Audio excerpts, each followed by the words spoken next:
Samahan niyo ako guys, maghanap tayo ng susuotin para sa Boracay. Ito nga pala yung una. Ang pogi mo naman, kuya. Hihi. Ow! Wow! Ito naman po pala yung pangalawa. Ang liit mo tignan, para kang no?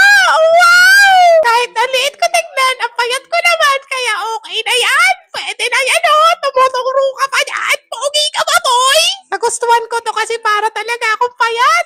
Ito nga po pala yung pangatlo.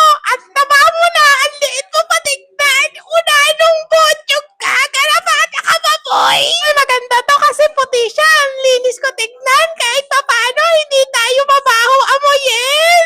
Nga lang, kahit naman hindi tayo mabaho tignan, ang taba ko talaga, pero ilaban na yan. Nga po pala yung kasunod, ang payat ko tignan, ang haba pa ng binti ko tignan. Kala mo talaga, 5'6" siya. Ang ganda niyo tignan guys, kasi ang tangkad ko tignan yun. Tumuro ka pa talaga. Tumakbo ka pa. Takbo rin ako patalikod dyan kasi tinignan ko, ang payat ko talaga guys. Wow! Para sa akin guys, parang ito na ata yung pinakagusto ko sa mga outfit ko na nakuha. Ang pogi mo, kuya.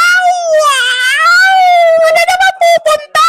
Kinuha mo lang pala yung sombrero. Grabe, ang na yan, boy. Para ka ng artista yan. Justin Bieber yan. Wow!